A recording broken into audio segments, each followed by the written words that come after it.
तो जैसे जैसे लोकसभा चुनाव करीब आ रहे हैं, भारतीय जनता पार्टी और आरएसएस राहुल गांधी को घेरने के नए नए तरीके इजाद कर रहे हैं दोस्तों।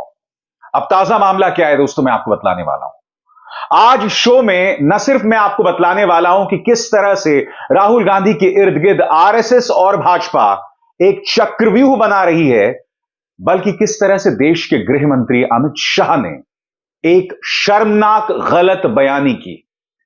अब वो देश के गृह मंत्री, इसलिए झूठ शब्द का इस्तेमाल करना सही नहीं लगता, मगर जो गलत बयानी की है उस पर वो पकड़े गए हैं। मगर सबसे पहले राहुल गांधी की बात दोस्तों, आरएसएस के एक नुमाइंदे ने राहुल गांधी को घेरने की कोशिश की है। कथित तौर पर मामला है 2017 का। दावा यह किया जा रहा है कि राहुल गांधी ने गौरी लंकेश की हत्या के लिए आरएसएस को जिम्मेदार माना था। राहुल गांधी इसे चुनौती दे रहे हैं दोस्तों। यही नहीं, इस मामले में सीताराम येचुरी, वामपंथी नेता सीताराम येचुरी को भी घेरा जा रहा है और उस मामले में शामिल किया जा रहा है। राहुल गांधी ने अदालत में क्या कहा है दोस्तों, मैं आपको बतलाना चाहता हूं।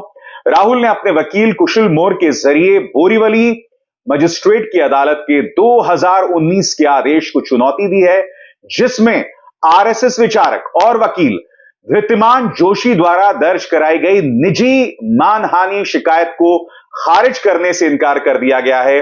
राहुल गांधी ने कहा है कि उन्हें इस मामले में सीपीआईएम महासचिव सीताराम येचुरी के साथ गलत तरीके से आरोपी बनाया गया है, जिन्होंने कथित तौर पर कर्नाटक में 5 सितंबर 2017 को गौरी लंकेश की हत्या के बाद एक अलग स्थान और समय पर एक अलग बयान दिया है।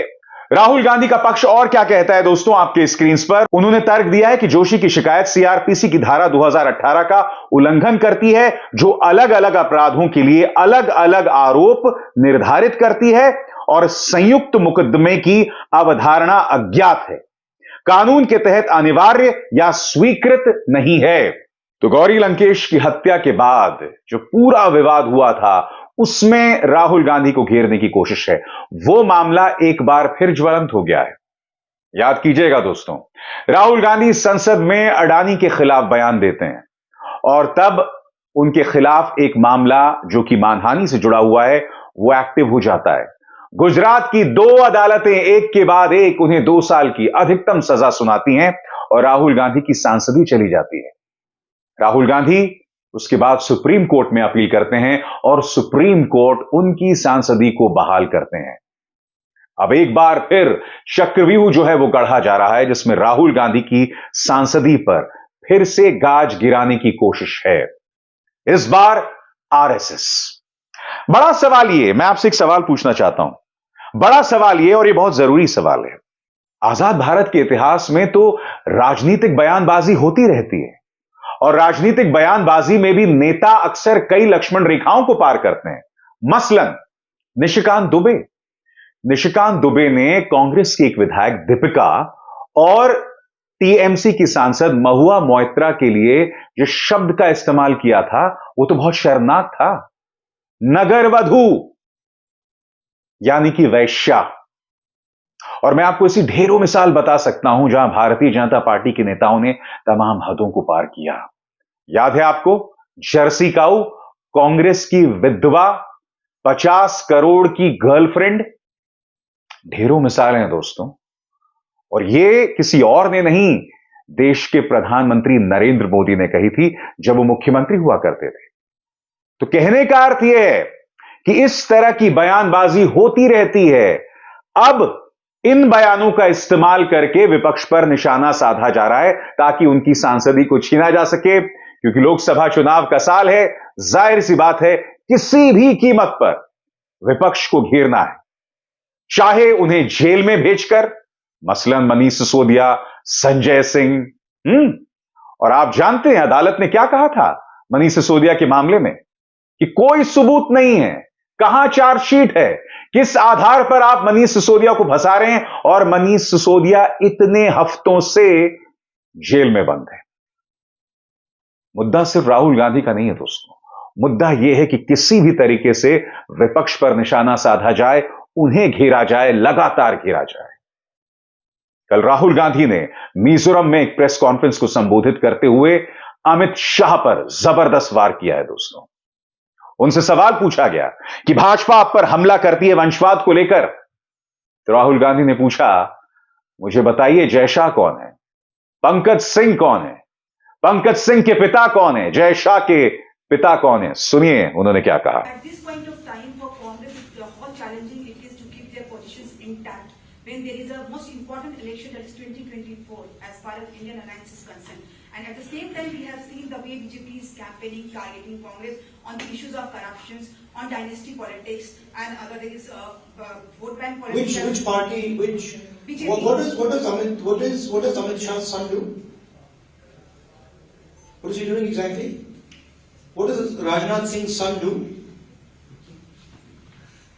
We haven't read the. No, but I'm asking you the question. You're talking about dynasty politics.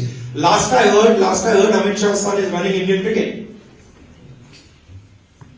So, please be objective. Look at the leaders in the BJP and ask yourself the question what their children are doing, and you'll find that many of their children, Anurag Thakur, many of their children are dynasties. दोस्तों दिक्कत क्या है कि राहुल गांधी के खिलाफ RSS Bhajpa लगातार साजिशें रचती रहती है, मगर यह शख्स डरने का कोई नामो निशान नहीं दिखा रहा, और यह भाजपा और संघ में बौखलाहट की वजह बन रही है। बौखलाहट का आलम यह है दोस्तों कि देश के गृह मंत्री मंच पर खड़े होकर गलत बयानी करते हैं, कहते हैं कि आईआईटी और आईएम भाजपा ने बनाया। आपको इस समझना पड़ेगा कि देश के गृह मंत्री ये झूठ क्यों बोल रहे हैं। वो ऐसा इसलिए कह रहे हैं क्योंकि वो जानते हैं कि उनका एक प्रचार तंत्र है उस झूठ को आगे बढ़ाने के लिए, और ये एक्सपेरिमेंट वो पहले भी अपना चुके हैं। सबसे पहले सुनिए उन्होंने क्या कहा। NEET, NIT, IIT, IIIT, IIM, AIIMS और लाइवलीहुड कॉलेज देश में सबसे पहले बनाने का काम भारतीय जनता पार्टी ने किया। दोस्तों जाहिर सी बात है कांग्रेस ने पलटवार किया है। सुप्रिया श्रीनेत का बयान आपके स्क्रीन पर। अमित शाह जी, आपकी पैदाइश 1964 की है, पर आप झूठ के पुतले हैं, लेकिन यह वाला तो आपके हिसाब से भी थोड़ा ज्यादा हो गया। यह पंडित नेहरू की दूरदर्शिता थी। इस देश के पहले आईआईटी, आईआईएम, एम्स, एनआईटी आपके जन्म से पहले बन चुके थे। आपने सुना था दोस्तों कुछ देर पहले क्या कह रहे थे Amit Shah, IIT, IIM, NIT सब भाजपा ने बनाए। अब सुप्रिया श्रीनेत बाकायदा तारीखें बता रही हैं दोस्तों आपके स्क्रीन पर। 1951 पहला आईआईटी खड़गपुर, 1956 पहला एम्स दिल्ली, 1959 पहला एनआईटी वारंगल, 1961 पहला आईआईएम कोलकाता। नेहरू आप लोगों की तरह ना ओछी राजनीति करते थे, ना रोना रोते थे, राष्ट्र निर्माण करते थे। आप भी कोशिश कीजिए। वैसे झूठ फैलाने वाली एक व्हाट्सएप यूनिवर्सिटी के अलावा आपका स्कोर निल बटे सन्नाटा है। करारा हमला बोला है यहां सुप्रिया श्रीनेत ने। मगर आज हमें सवाल पूछना पड़ेगा दोस्तों कि आखिर क्या वजह है कि भाजपा जब भी अपनी राजनीति करती है तो वो झूठ का सहारा लेती है, जब भी अपनी राजनीति करती है तो अनर्गल रास्तों का सहारा लेती है। जैसे कि कार्यक्रम की शुरुआत मैंने आपको बताया कि राहुल गांधी की सांसदी को फिर से बर्खास्त करने की एक बार फिर नए सिरे से साजिश रची जा रही है। मैंने आपको बताया भारतीय राजनीति में ऐसे बयान दिए जाते रहे हैं। निशिकांत दुबे पर किसने केस किया? जिसने 2 महिलाओं के लिए नगर वधु शब्द का इस्तेमाल किया, एक सांसद और एक विधायक। दोस्तों मैं आपको अमित शाह का एक बहुत पुराना बयान सुनाना चाहता हूं। यह 2019 के लोकसभा चुनावों से पहले का बयान है दोस्तों। इस बयान में अमित शाह यह बताते हैं कि उत्तर प्रदेश के चुनावों में हमारे कार्यकर्ताओं ने एक झूठ फैलाया था, और वो झूठ क्या था कि अखिलेश यादव ने अपने ही पिता को तमाचा मार दिया। अमित शाह आगे बोलते हैं कि यह झूठी खबर थी मगर वायरल हो गई, और फिर हर कोई कहने लगा कि जो अपने पिता का ना हुआ वो राज्य का कैसे होगा। खबर झूठी थी मगर वायरल हो गई। ये कोई और नहीं दोस्तों, भाजपा के अध्यक्ष बोल रहे थे।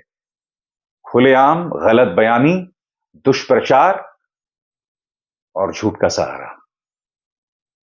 यही वजह है कि अमित शाह ने यह कहा कि आईआईएम, एनआईटी और आईआईटी भाजपा ने बनाया। सुनिए दोस्तों आज से कुछ सालों पहले, 5 सालों पहले अमित शाह ने दरअसल कहा क्या था, सुनते हैं। थोड़ा लंबा बयान है, पूरा सुनिएगा, ध्यान से सुनिएगा। अभी उत्तर प्रदेश में 1 साल के पहले चुनाव हुआ। चुनाव के अंदर भारतीय जनता पार्टी के सोशल मीडिया ने 2 बड़े व्हाट्सएप ग्रुप बनाए, एक 15 लाख का और एक 17 लाख। कुल 32 लाख लोग व्हाट्सएप ग्रुप पर बना और हर रोज सुबह व्हाट्सएप पे 8 बजे वो भेज देते थे सत्य जानिए। अखबार जो कुछ भी भाजपा के लिए गलत प्रकार की खबरें भेजता था उसकी सच्चाई वो व्हाट्सएप पर डालता और व्हाट्सएप पर वो वायरल हो जाती थी। और जिस अखबार ने झूठ छापा है उस पर सोशल मीडिया के वॉलंटियर्स और जनता भी टूट पड़ती थी कि भाई झूठ क्यों छापा है, आप ऐसा कैसे कर सकते हो, आप सच छापिए, आपका काम है हमें सच पहुंचाना, आप क्यों? तो वो डर धीरे धीरे धीरे न्यूट्रल टाइप के हो गए। इतनी बड़ी ताकत। मगर हमारे यहाँ एक लड़का था, उसने थोड़ी चालाकी कर दी। उसने एक सुबह बड़े सवेरे, मैंने कहा ना ऊपर से नीचे से ऊपर मैसेज आएगा, ऊपर से नीचे जाएगा, बरेली से उसने एक मैसेज डाल दिया। आज अखिलेश यादव ने नेताजी को मतलब मुलायम सिंह को चाटा मारा। अब मारा नहीं, नेताजी और अखिलेश जी 600 किलोमीटर दूर थे, मगर उसने डाल दिया और सोशल मीडिया की प्रदेश की टीम ने समझे बगैर उसको नीचे भी डाल दिया। सब जगह फैल गया। 10 बजते मेरे फोन पर, मोबाइल पर, फोन पर फोन, भाई साहब मालूम है अखिलेश ने पिताजी को चक्का मार दिया और जनता में भी एक ऐसा बेटा है जो पिता का नहीं हुआ, हमारा क्या होगा, वगैरह वगैरह वगैरह। महिलाएं भी टूट पड़ी, चल गए। ऐसा करना नहीं चाहिए, मगर उसने एक प्रकार का माहौल घेरा। काम तो है करने जैसा, मगर करना मत। समझ में आता है? एक करने जैसा काम है मगर करना मत। अच्छा काम भी कर सकते हैं हम, जो चाहे वो संदेश जनता के अंदर पहुंचाने का, चाहे खट्टा हो, चाहे मीठा हो, चाहे सच्चा हो, चाहे झूठा हो। और मैं आपको एक बता दूं दोस्तों, अभी ये कम नहीं होने वाला है। आप देख चुके हैं मंच पर खड़े होकर अमित शाह ये गलत बयानी कर रहे थे। आने वाले दिनों में ये बढ़ने वाला है। न सिर्फ दुष्प्रचार बढ़ेगा, बल्कि आप देखिएगा विपक्ष के तमाम नेता इनके निशाने पर आने वाले हैं।